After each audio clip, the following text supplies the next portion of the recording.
Now, when KL University hosts an Entrepreneurs Guild of KL alumni, how can we not have Drone Raja, who's making so much of difference in the agriculture sector in the country, and has expanded to states beyond Andhra Pradesh and Telangana also now. Let's go across to Gopi Raja, who is here to talk about how he has evolved as an entrepreneur after studying at KL University.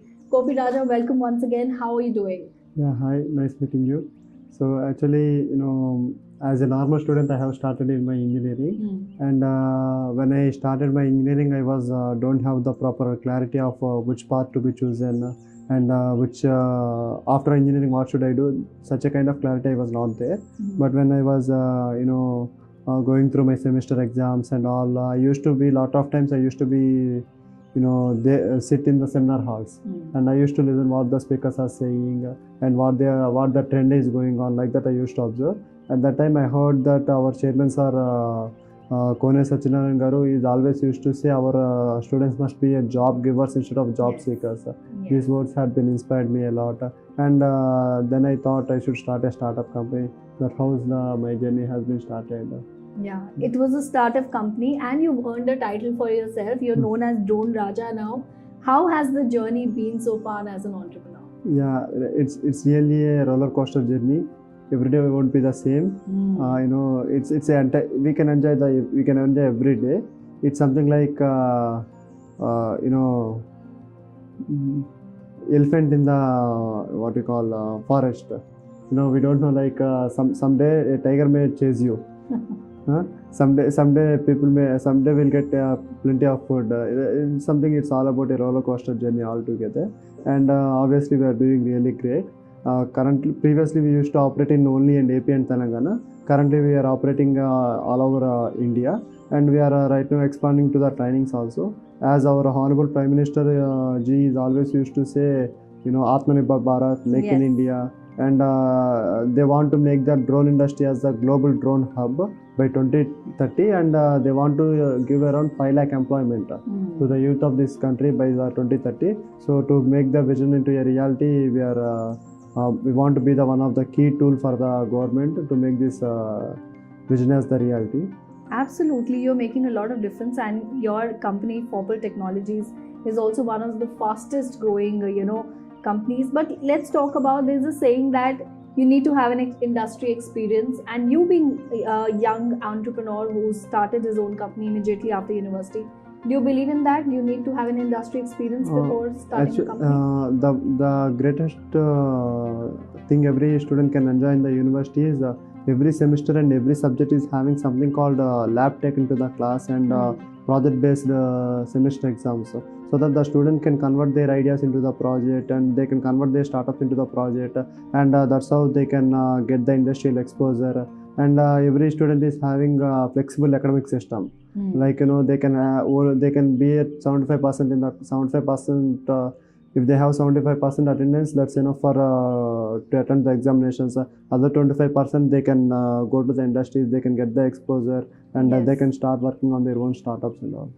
So you feel that the industry exposure you got during your graduation helped you as an entrepreneur now? Definitely. So when I was in the student, I used to have a de-acceleration program, and right now also I was the part of the de-acceleration program. Whenever I want to get my degree, I can go back to the college, I can have a discussion with the dean academics, and again I can complete the subjects where I have took in the de-acceleration time. And that's such a kind of flexibility only this kind of KL University is having, as it was deemed to be university. Absolutely. It's wonderful to see that your student life is so fresh in your memories. But now you're an alumni and you're here for the Entrepreneurs Guild. Yes. What was the experience like of being in that room where you have people from different batches, someone as senior as from the first batch and someone from your own batch? What are the conversations like in a room like that? Definitely, when I was there with the co-entrepreneurs, the senior entrepreneurs, I felt okay. Definitely, we can also be the next billion-dollar companies. and I have seen people who are doing 1500 crores turnover. I have seen people who are doing around 5000 crores turnover. Very big people came to this alumni guild, and these people are not from somewhere else. They are also like the co-students who studied in the same university, who studied in the same department, and they are making crores and crores of turnovers, and they are giving employment to the thousands of people. These all things are giving us goosebumps. And making us definitely we can also take things to the next level. These things are building up a lot of confidence in us. Absolutely, that's what this event is aiming at, bringing all the knowledge pool together and benefiting not just the university but the entrepreneurs who are born out of the university as well. Let's talk about the student life here. How were you as a student? What memories do you have of that? Yeah, definitely. I was when I'm in the student, I was a very backbencher and very below average student. I was not a topper or else not a very active guy in the academic part, but I was very curious to learn. So I used to think how things are working. I used to ask a lot of questions. I used to eat their brains, the faculty brains. Obviously, they used to remember about me for the questions what I raised in the classes. And very, I used to ask. Our classroom was engaged with the wood. So our classroom was engaged with the wood, and we have a centralized AC, and we have a mic for the whole class, and we used to be 350 students in the class. I raised a question to my ECE faculty asking why we have engaged this room with the wood. So at that time no one had the answer, even the faculty and even the students, no one had had the answer. Then I did some little kind of research. Then I used to understand like the wood is because to eradicate the resound of the speakers used in the classroom. So these kind of questions had helped me. This kind of questioning attitude had helped me to become an entrepreneur. Interesting. So basically, you were a curious student when you're at Yale University, but did that curiosity get you into trouble also? Definitely. You would like to talk about it? Obviously. So every time the questioning attitude may not work. Sometimes we need to be quiet, and sometimes we need to understand. We need to figure it out where exactly with exactly whom we are speaking with. And as you are already asking, sometimes these curiosity questions may get us into the trouble, but obviously patience is the key which helps us to get out of the trouble. Absolutely. So a lot of fun memories, but a lot of achievements as well in life you've seen after your student life at Yale University. What is your one advice to student, and what keeps you coming back to the university always? So I suggest every student who is seeing the video, who is seeing this video, and who are gone through this whole alumni, progress. I request every student to please utilize the time properly. That is one of the very essential thing. Either when you are stepped into the Yale University, maybe you are a second year student, third year student, or first year student, or the fourth year student. I request every student, you please think in those lines. How can you be a very successful person in the career? You choose any kind of career. Maybe you choose entrepreneurship. You choose to be an bureaucrat, or you choose to be an top placed student in the MNC.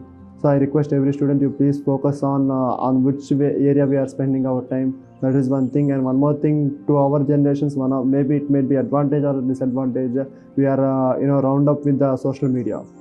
In the previous generation, they are very lucky that they not have this kind of social media. But today we are having the social media, and which is very attracting us, and which is very fast, very pulling us towards that. So we need to be very cautious about that. We need to always think in those lines. Either we are using the technology, or technology is being used by us. Absolutely. Those things we need to be always cautious about. Absolutely, that's a very important message out there. Either technology can rule you, or you can use the technology to your benefit. I hope students keep that in mind. From somebody who's now known as Gopi Raja, and not Gopi Raja, being the KL alumni. Thank you so much for speaking to us, and here's wishing you all the best for your future endeavors. I would like to personally thank the whole university, especially the chairman sir, the visionary, who is creating a lot of entrepreneurs, and the whole faculty, because I am today's most successful entrepreneur because of your support and because of your blessings. I would like to thank the whole university, and especially I would like to thank the whole teachers who helped me to grow up to this stage. Thank you. Absolutely. Thank you so much.